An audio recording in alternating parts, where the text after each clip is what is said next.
Hello and welcome to the Music Survival Guide, the independent musician's guide to the music industry. My name's Phil, a mixing and mastering engineer. It may interest you to know that I actually record that little snippet of sentence or two every single time for the podcast individually. I don't know why I do this. I don't know why I haven't pre-recorded it. But that, once again, is not important. This week, I carry on my interview with Did and Grant of Empyre. We carry on from last week to discuss things like what social distance gigs are like as a performer, trying out your newly written songs live and seeing how people react to them, and working at your band end goals and working towards those. If you haven't listened to last week's episode, strongly recommend you listen to that before carrying on here, because it's direct conversation straight on from the previous week. If you listen to last week's episode, you'll also know that Stone was one of their favourite songs. At the end of the episode, you'll find out why. Anyway, on with the interview. What was your first gig after lockdown like? I think I'm right in saying you've actually had a few sort of throughout the last year and a bit. We've been pretty fortunate. The band, we all live within the county of Northamptonshire, and throughout the various lockdowns, Henrik was doing various live streams, and I joined him on a couple. We also managed to do one electric gig in Blackpool, which was social distance during last year, and a couple of shows at a local venue where we're actually playing next weekend, called the Black Prince, which is one of the Northampton venues. So we were fortunate in that respect. It was good to be back on stage. That's been the main thing for Empyre, though, with the pandemic, how we've been affected is the absence of being on stage, the live music, because we're a band that want to get out there as much as possible. Prior to the pandemic, we just got off the back of playing one of our biggest events with Planet Rock called Winter's End, and we'd had such a brilliant reception from that audience. Then we did a couple of tour dates with a band called Dax and Roxanne, and then this hit. So we had a lot of cancellations, but we did get some shows in last year, and we are gigging now. So it was great to be back. That's my answer. We had a good crowd. There were some acoustic shows and one electric show. It felt quite different doing those gigs, because you almost get used to gigging every weekend, and it becomes the norm. So after a long period of not performing, actually getting back on stage again was quite exciting, and had nerves again, which is not something I've kind of had for a while. I'd agree with that. Yeah, I'd agree with that. The nerves definitely returned. Yeah, because of the absence. Certainly, this last lockdown has been probably the longest. Our first gig was, when was it? About a month ago, Grant, where we were back at the Waterloo. Has it been that long already? Yeah, probably about 3 weeks. 4 weeks, something like that, yeah. Yeah, definitely there was some apprehension in terms of we're getting back on. We had a really good sound check and everything, and getting gig fit again. I think the nerves were kicking in. Definitely for the first return to the stage. Was it one of those things where you're internally going, can I remember how to do this kind of thing? Yeah, I think it's a bit like, a skier who they say in skiing, the phrase is you get your ski legs back, just like after, if you have an absence of sort of 6 months of not skiing, and then it takes a good, hour or so, 2 hours to get them back, and then you're back to normal. Yeah, it's not the same, is it? As in, playing in the rehearsal room or rehearsing at home is very different from being on stage. And so, it's kind of, there's the performance aspect, which is you kind of take for granted, but it is something you do need to think about. How are you being perceived on stage, and you're not just looking at your fretboard all the time and putting in a show. It's not the same, and if you don't do it, which we weren't able to, then that does suffer. So we've got to get gig fit again. So I'm pretty happy with what we've done so far. Sort of with the lockdown easing and the gigs we've done. With sort of rapidly getting back to where we were, but it's going to take a little longer to kind of get everything back and hopefully better. I've actually yet to go to a gig since lockdown's lifted. I've got one that I'm planning on going to in a couple of weeks. I'm very, very excited.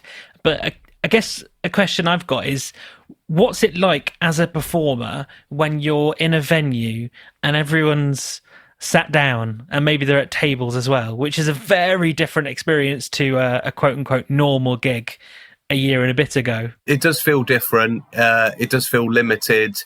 Obviously, it's not as engaging, and the atmosphere and the vibe is different in that respect. But as long as people are enjoying it, which, by judging by the people that are happy to come out and pay for the tickets and fill up a venue and sit on seats and have table service, that's the main thing. And as long as we can deliver a good show all round in that respect too, but definitely the preference is normality, for people to enjoy shows off stage as much as the musicians enjoy them on stage. What was really humbling and very, very cool is the gigs that we did do, between lockdowns when things were relaxed. People were coming a long way to come and see us. So when we played, locally for us in Northampton, the Black Prince, we had some Empyre fans coming from well up north, coming to see the show, driving for hours and hours. So it was seated, but, it was still pretty special. So moving over to a different side of the band, how do you approach songwriting as a band? So songwriting, that can come from various, influences and things. Generally, myself or the lead singer, Henrik, might have an idea for a song, a riff, a lyric idea that can come from so many different kinds of inspirations. And then we'll basically work together to shape a song and add lyrics and maybe record some ideas, demos. And they're always changing, certain... we always have stupid names for the original ideas. So current ones are like things like Panasonic Screwdriver, Card Factory. There's been Plock Turtle. Plock Turtle. There's some. They all have silly names. Creepy Steve. You have to. But they're nothing to do with the song. It's just a signature thing with Empyre that any kind of song idea, and then it kind of goes into a folder where we can build it with phone recordings or demos or anything. And then we generally exchange, myself and Eric will send it to the guys. We've got this idea and things, and what do you think of this? And then we'll try and shape an overall song structure format with parts. And then the real exciting stuff starts to happen when we bring it to Grant and Elliot, and they can use their creativity to add their parts and try their ideas out. And as Grant said earlier, we're very, very pedantic and specific with every aspect of notes and groove and cymbal hits and tempos and pitching and harmony and solo here, solo not here, too busy solo. That's when the real exciting stuff happens, where we break down songs in the rehearsal room and they take on the form that will then go into the studio. We always prepare in advance in the studio in terms of having full demos shaped to tempo, general, pretty close to the as much as we can. And generally that's a songwriting process, and ideas and influences can come from so many different areas of life. So if I think about some of the tracks of Self-Aware, our electric album, so My Bad is a song Henrik kind of put together with a riff idea, a cool delay thing and lyrics and everything. And that's about me and him arguing on Messenger. That's his perspective of us arguing about band issues and, various things. Just a Ride is a philosophical song that is lyrically an ode to the late, great Bill Hicks, who's a favourite comedian of mine, who had a monologue speech about how life as an experience for an individual is much like the ride on a roller coaster that has ups and downs. Homegrown is kind of an observation of the damaging beliefs that religion can have on someone's life. It's how people can be sort of like programmed and disillusioned by religious doctrine, and that self-belief and might be a little better. Only Way Out's kind of like indirectly about self-belief. Too Close was inspired by the yin and yang idea of like duality. And I thought, Slipknot have done a song called Duality, but ours is completely different, and it's kind of got police iterations, and it kind of tackles that, you can't have the good in life without the bad. You can't have up without down. It's all those kind of opposite ideas alongside personal struggle as well in life, personal struggle that I've had to contend with at certain points in my life. So they can come from all sources in terms of inspiration. Sometimes it starts with a word or a phrase. Sometimes it starts with a riff or a melody. But like I say, the real interesting stuff creatively is when we get the drums and the bass into the practice room and we start, shaping the track. And then we love to gig test them. We love to gig test new songs. Our recent performance was at Love Rocks in Bournemouth, and we gig tested 2 brand new songs. So stuff like that is really cool to see our creative efforts, how an audience respond to a track never heard before.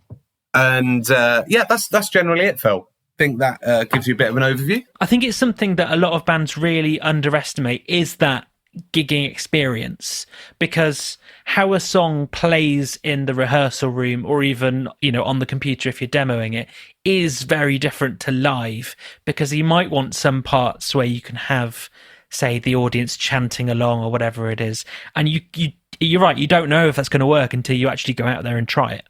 So we have gig tested tracks which are then not worked at all. So the opening track, the Self-Aware, My Bad, the first time we played that did not go well, and we had to take it back and rework the track. But as a result, it works much better, and it is what it is now. Otherwise, potentially, it wouldn't have been. We wouldn't have got to that point with it. Where it is a bit tricky with lockdown, we have written a lot of music, but what we haven't done is that gig test. A lot of Self-Aware was gigged over months or years before it was recorded, whereas the next album, which a lot of it is written, but we haven't done the gig testing. So the first 2 tracks that we've gigged have gone down pretty well and worked pretty well, which I'm happy about. So fingers crossed for the rest. Because I guess you don't want to go into a gig and go, here is entirely new music you've never heard before. Well, a lot of the people we're playing to may not have seen us. So for example, at the Love Rocks Festival we just played, there are plenty of Empyre t-shirts in the crowd. But we know from talking to people at the merch stand afterwards, there's plenty of people there that hadn't seen us before or had heard of us but not heard our music. So there are plenty of people that even the existing stuff will be it will be new to them.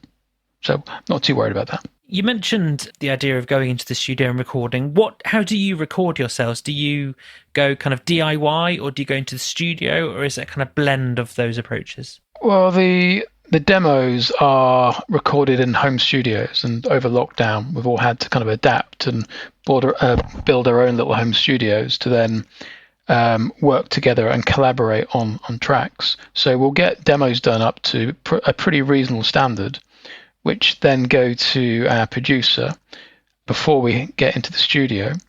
But when we record the albums, then they are done in the studio. Self-Aware was completely done in the studio.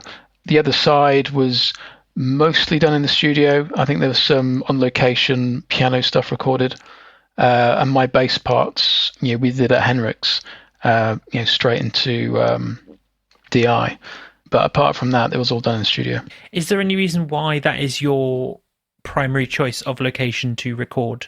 There's the quality of the environment, the speakers. Obviously, when you're in your home studios, working with your sort of headphones and sort of laptop and cheap mics, it's not the same as going into a studio with an engineer who's very experienced, who understands the space, understands how to mic something up, how to get the best sounds.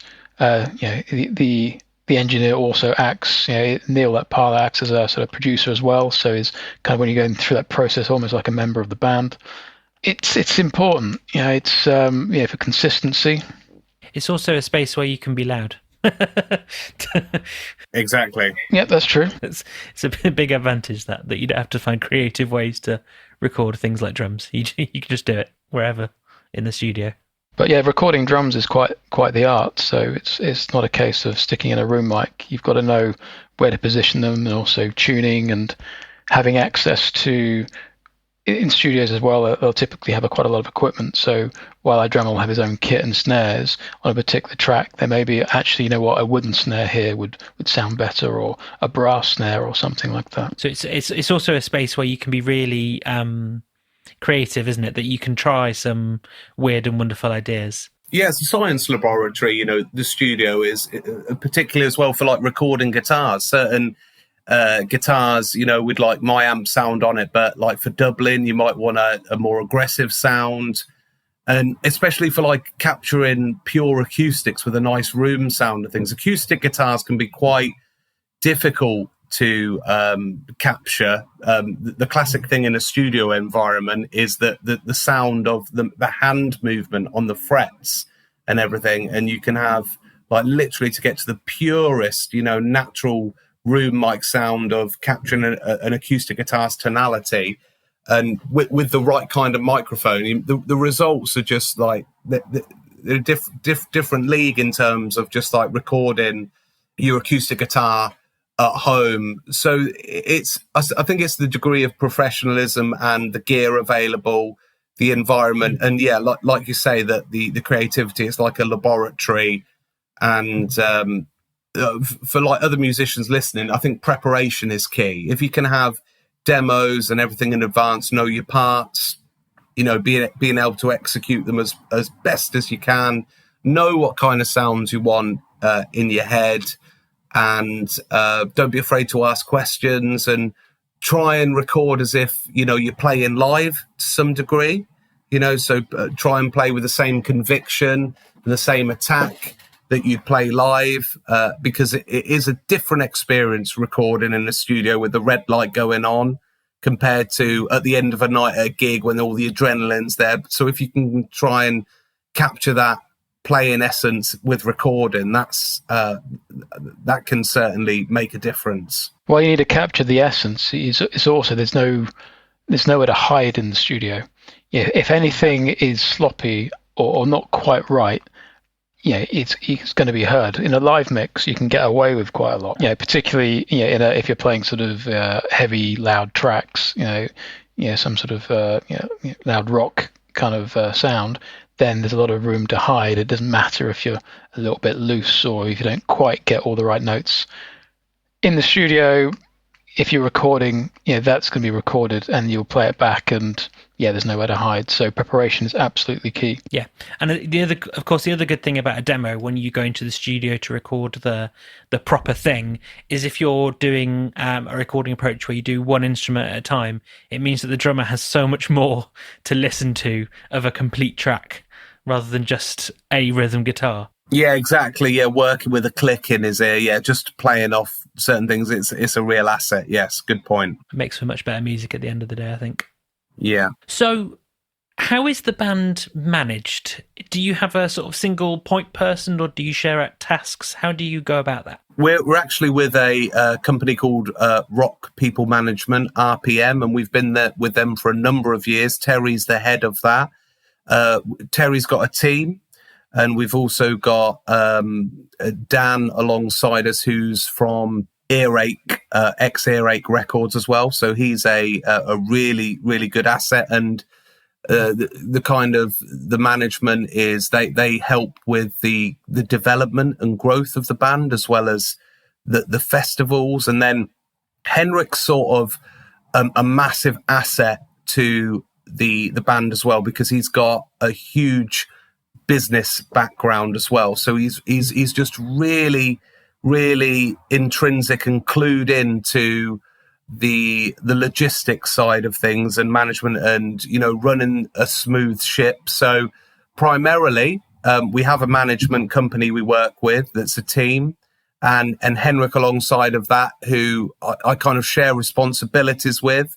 But generally, in that respect, I'm very much following his lead because of his experience, and he's just so good at it. And then, the duties are then shared amongst the musicians as well, in terms of taking care of social media, taking care of, all those aspects of, contacting companies and promoting. And, it's a team effort, I'd say, Phil, is the best, but we do have management. How did you find them, or did they find you?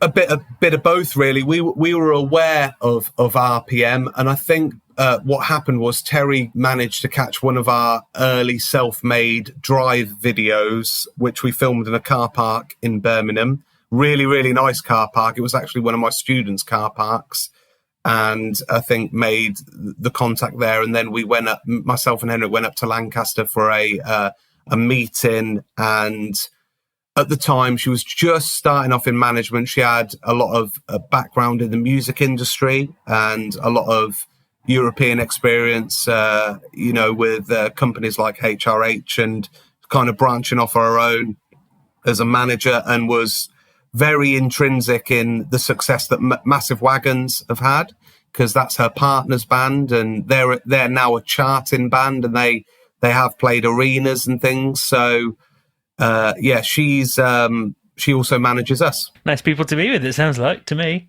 So when you were going up to that meeting and you knew you were going to have to chat business talk about the band and things like that, how do you prepare for that kind of meeting? I think you've got to try and look at things objectively, and we're in a creative industry, but I think any band has got to kind of approach, what's the end goal? What one of the real useful things with having Henrik at the forefront is, prior to meeting to Terry, we were going for various consultancy meetings with various industry people.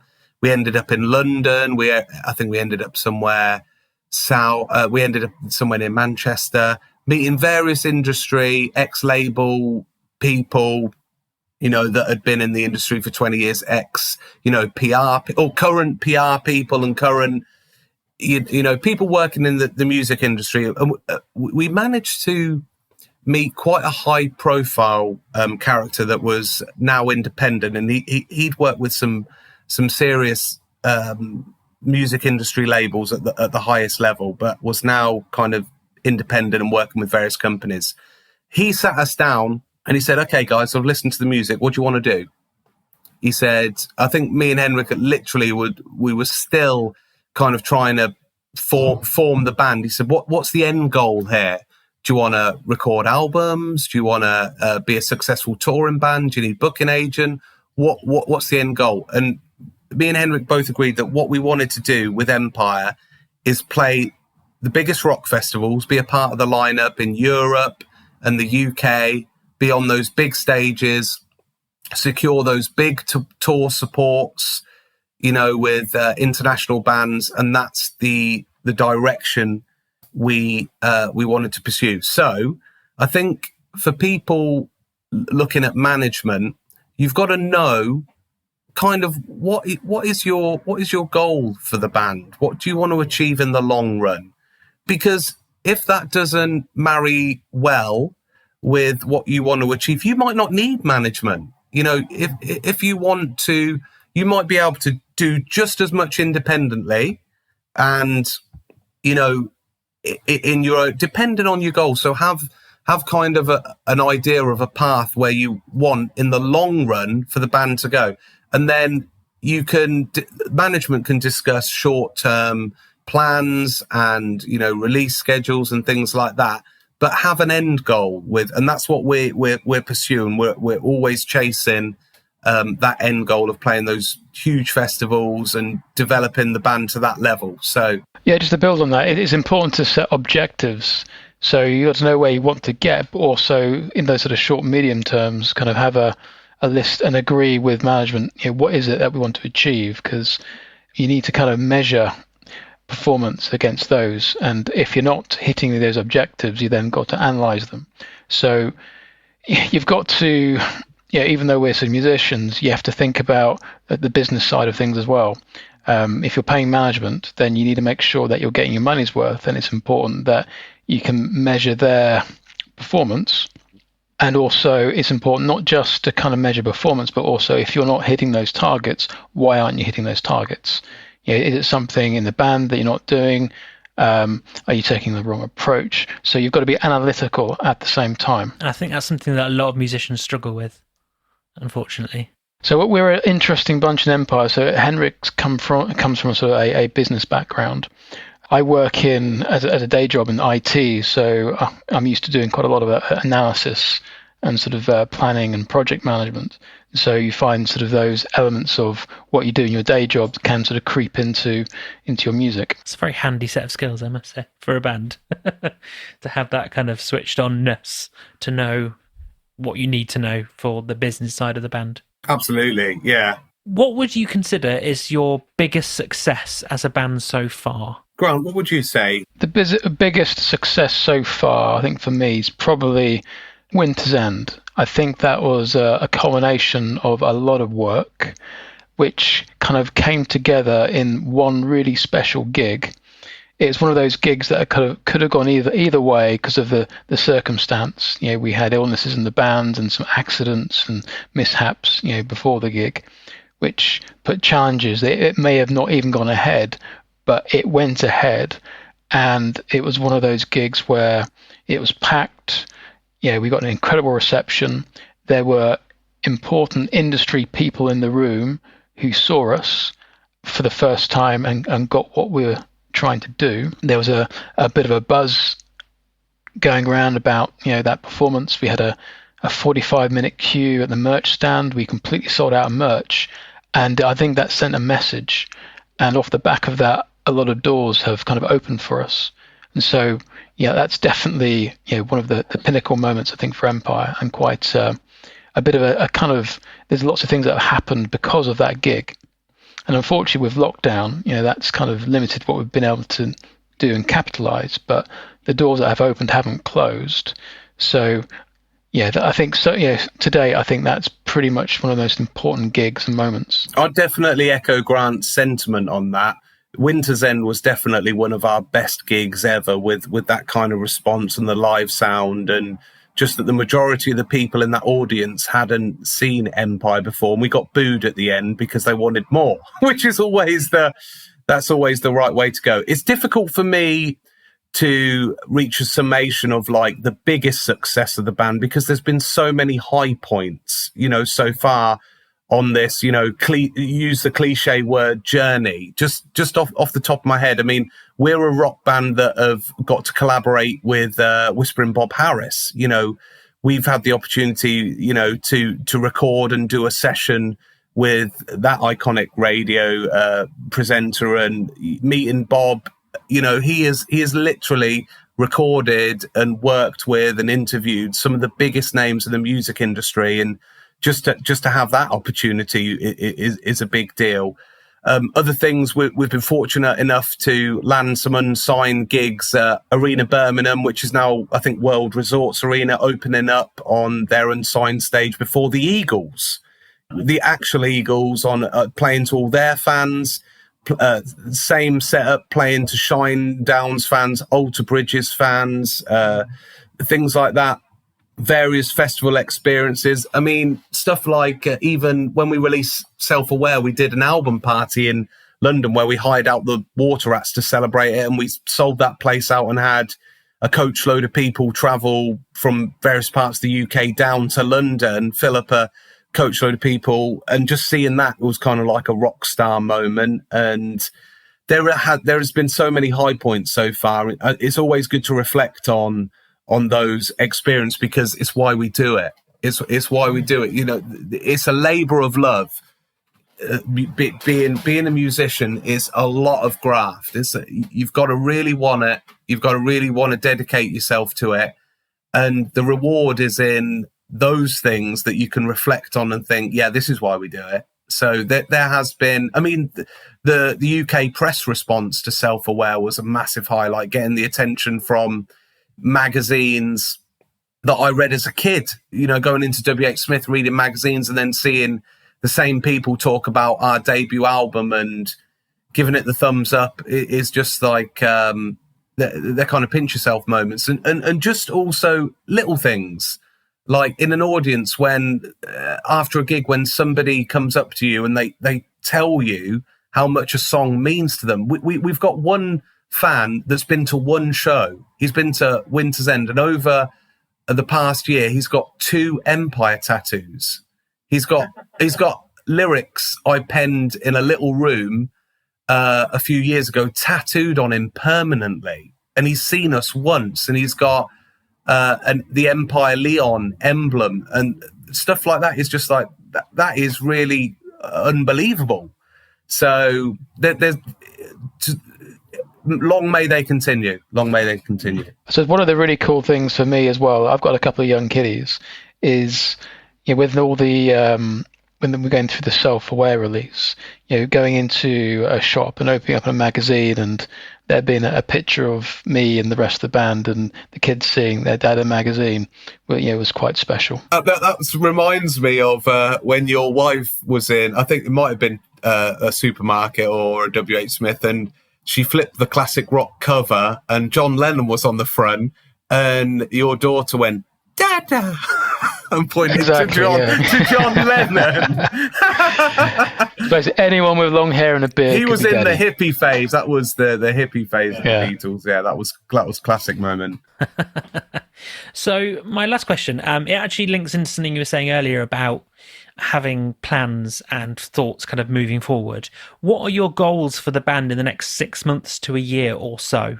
I think we have got a very, very healthy gig and festival schedule lined up over the next 6 months, which we really want to capitalize on, judging by the last 2. We've got a tour booked in September going all over the UK with another charting fantastic band called Mason Hill and Hollistar, and that is going to present our music to a whole new fan base and a lot of new locations. So definitely within the next 6 months, the festivals, we've got Steelhouse, which is a big festival we've never played. We've got various other festivals happening. Savfest, we're hopefully going back up to Wildfire as well to play the bigger stage there. Yeah, that's happening as well. And as well as sporadic gigs throughout the next 6 months, and just really the absence of gigs over the last 12 months, definitely to capitalize on that is, and do our best efforts live and grow the fan base in that respect and develop the band and develop the live show. We've also been recording, we've been in the studio. So part of now we've got the raw material, will be, whether we need to go in and do some other things with edits and re-recording, we'll be very much starting the mixing and post-production side of things. I think I'd like to collaborate more with some companies. We collaborated with Yamaha last year and Guitar World. And, I'd like to develop our relationships in the industry in that respect. Improve musically, naturally, get the band tighter, improve the live show, and continue to write new material and develop that aspect of the band moving forward. That's just off the top of my head, Grant. Well, I think you've pretty much covered most things, but yes, gigging. You've got a very busy gigging schedule. So we've got the Black Prince on the 26th, and then July is looking crazy. We've got Stillhouse. We're playing with Those Damn Crows at Tivoli in Wales. Then Savfest, Wildfire. And we've also got the Platform with Massive Wagons and Trucker Diablo in August. And as you said, we're out on the road for, I think, is it 3 weeks with Mason Hill and Hollistar. And then I think there's some other bits in between as well. So gigs are looking healthy, super busy. And as Did said, we're going to be very busy working on the second album and trying to get that ready. So yes, lots and lots to do. I've got to say, in terms of your next things in the next 6 months to a year, it sounds like there's a bit of everything coming forward. Yes. Everything musical, all musical. So finally, I'd like to ask if we can play your favourite song from the band to play at the end of the podcast. So which song is that and why? Oh, that's a good one. I'm going to pick something from The Other Side. I'm going to go with Stone from The Other Side. It's a great track, and I actually prefer it. I think it's stronger. The electric track is great as well in the acoustic form. So yeah, that's my choice. Okay, for me, that's a very difficult question, Phil, because I tend to not do favourites and favouritism. That's like asking, it's like asking Grant, what's your favourite child, or like what's my favourite cat? I love all cats, so from Siamese cats to lions. So for me, I'm going to relate it to the present and how I'm feeling today.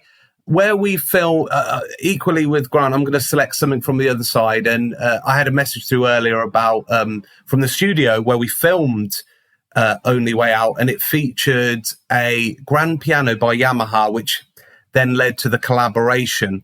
And they've asked that they're doing some new promotion for their studio, Crescent Studios in Swindon, and they want to use Only Way Out as one of their main videos to showcase the studio.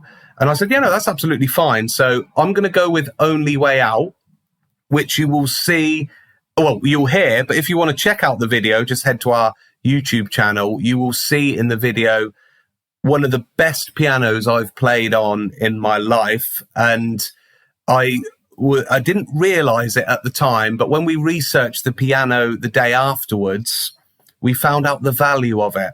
And it was close to £150,000. And I was like, I hit those keys pretty hard the day before, and I kind of wish I was a bit more sensitive. But it's a really cool video, and I hope your listeners enjoy the track. Well, this is a bit of a controversial moment. I can only really play one of them, unless I play one after the other. I don't mind. Yeah, that'd be great. Play one after the other. Otherwise, go with the Only Way Out. Very well. Let's play. I'll put on both of them.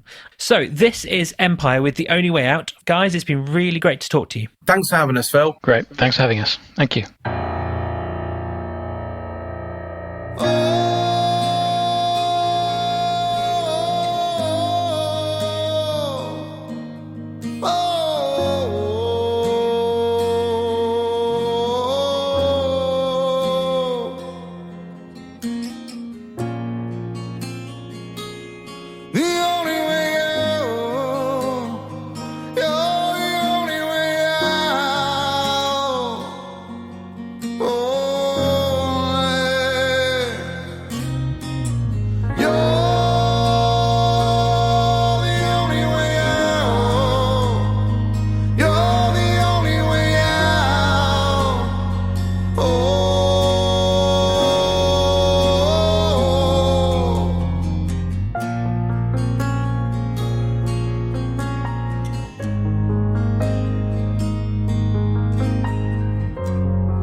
Ignore the truth, accept the lies. There's no such thing as being denied.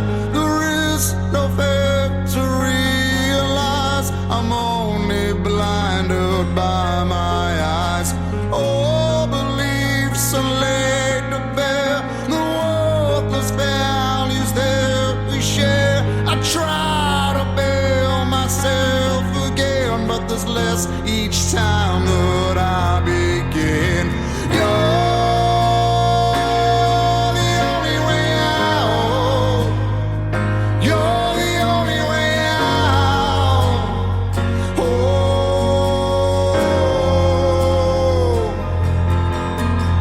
you're the only way out. You're the only way out.